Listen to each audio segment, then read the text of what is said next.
Ya, Assalamualaikum warahmatullahi wabarakatuh. Perkenalkan, nama saya Ferry Andrianto. Pada kesempatan hari ini, saya akan membahas tentang bank dan lembaga-lembaga keuangan lainnya. Overview, yang pertama pengertian bank, yang kedua fungsi dan jenis bank, yang ketiga produk bank, yang selanjutnya peranan bank dalam perekonomian. Yang pertama, pengertian bank. Bank adalah sebuah lembaga intermediasi keuangan, umumnya didirikan dengan kewenangan menerima simpanan uang, meminjam uang, dan menerbitkan proses atau yang dikenal sebagai banknot. Kata bank berasal dari bahasa Italia banca, yang berarti tempat penukaran uang. UU nomor 10 tahun 1998, badan usaha yang menghimpun dana dari masyarakat dalam bentuk simpanan dan juga menyalurkannya kepada masyarakat dalam bentuk kredit atau juga bentuk-bentuk lainnya dalam rangka untuk meningkatkan taraf hidup rakyat banyak. Yang selanjutnya adalah fungsi bank. Yang pertama, fungsi spekulatif. Perbankan memberikan kesempatan untuk spekulasi melalui transaksi derivatifnya terhadap perubahan nilai di pasar dan transaksi itu sendiri. Yang kedua, fungsi manajemen produksi, yaitu berperan untuk memberikan gambaran atau simulasi kepada manajemen produksi dalam mengamati permintaan pasar terhadap kebutuhan tertentu. Yang ketiga adalah fungsi model investasi. Adanya perbankan memungkinkan untuk terjadinya investasi walaupun berupa investasi jangka pendek. Fungsi perlindungan dan fungsi informasi. Langkah untuk melindungi nilai, artinya bank berperan untuk membantu menghindari resiko kerugian kondisi finansial. Informasi harga, di mana fungsi bank adalah menyediakan dan menyampaikan informasi terkait harga barang komoditas tertentu. Yang berikutnya adalah jenis bank berdasarkan fungsinya. Yang pertama adalah bank umum. Adalah bank yang melaksanakan kegiatan usaha secara konvensional dan atau berdasarkan prinsip syariah yang dalam kegiatannya memberikan jasa dalam lalu lintas pembayaran. Bank umum sering disebut dengan istilah bank komersial. Jenis-jenis bank umum dibedakan menjadi bank umum devisa dan bank umum non devisa. Contoh bank umum devisa adalah BCA, Bank Simniaga, dan Bank Danamon.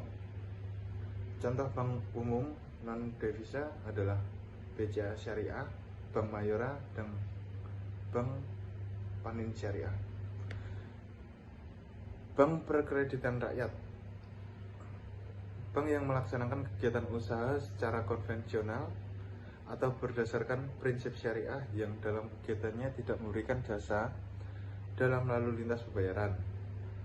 BPR biasanya bertindak sebagai bank untuk daerah-daerah, pedesaan, atau pengusaha kecil yang melayani sektor-sektor informal di perkotaan yang belum terjangkau oleh bank umum. Yang berikutnya, jenis bank berdasarkan kepemilikannya. Yang pertama, bank milik pemerintah, bank milik swasta nasional, bank milik koperasi, bank milik asing, bank milik campuran. Yang berikutnya adalah prinsip kegiatan usaha bank konvensional dan bank syariah.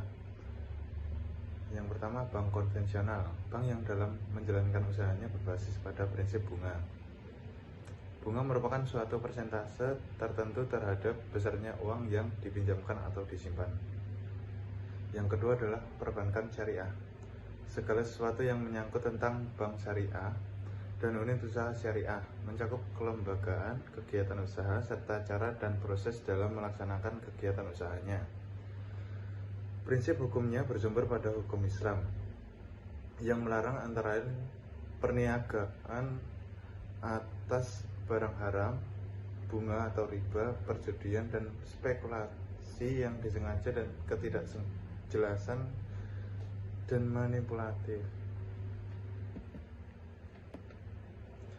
Yang berikutnya, produk bank konvensional. Pertama, produk kredit pasif, yaitu tabungan, giro, deposito berjangka, sertifikat deposito, deposito on call. Produk kredit aktif, rekening koran, letter of credit, kredit akseptasi. Produk jasa dalam lalu lintas pembayaran, jasa transfer uang, jasa money changer, jasa penagihan utang, kartu kredit. Perbedaan bunga dan bagi hasil. Yang pertama adalah bunga. Penentuan bunga dibuat pada waktu akad dengan asumsi harus selalu untung. Besarnya bunga adalah suatu persentase tertentu terhadap besarnya uang yang dipinjamkan. Besarnya bunga tetap seperti yang dijanjikan tanpa mempertimbangkan apakah proyek atau usaha yang dijalankan oleh nasabah untung atau rugi. Eksistensi bunga diragukan oleh semua agama termasuk Islam. Yang kedua adalah bagi hasil.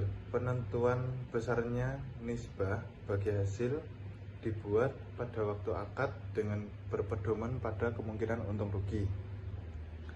Besarnya bagi hasil adalah berdasarkan nisbah terhadap besarnya keuntungan yang diperoleh.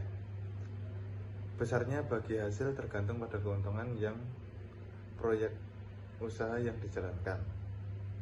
Bila usaha merugi, maka kerugian akan ditanggung oleh pihak dana, kecuali kerugian karena kelalaian, salah urus, atau pelanggaran oleh mudharib.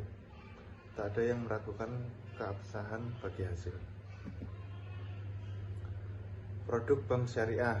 Yang pertama, prinsip jual beli. Yang kedua, prinsip sewa. Yang ketiga, prinsip bagi hasil. Yang keempat, produk penghimpun. Peranan bank dalam perekonomian. Pertama, Bank Indonesia memiliki tugas untuk menjaga stabilitas moneter, antara lain melalui instrumen suku bunga dalam operasi pasar terbuka. Bank Indonesia dituntut untuk mampu menetapkan kebijakan moneter secara tepat dan berimbang. Kedua, Bank Indonesia memiliki peran vital dalam menciptakan kinerja lembaga keuangan yang sehat, khususnya perbankan. Penciptaan kinerja lembaga perbankan seperti itu dilakukan melalui mekanisme pengawasan dan regulasi seperti halnya di negara-negara lain. Sektor perbankan memiliki pangsa yang dominan dalam sistem keuangan. Yang ketiga, Bank Indonesia memiliki kewenangan untuk mengatur dan menjaga kelancaran sistem pembayaran bila terjadi gagal bayar pada salah satu peserta dalam sistem pembayaran, maka akan timbul risiko potensial yang cukup serius dan mengganggu kelancaran sistem pembayaran. Ya, terima kasih. Sekian dari saya. Bila ada salah, saya mohon maaf. Wassalamualaikum warahmatullahi wabarakatuh.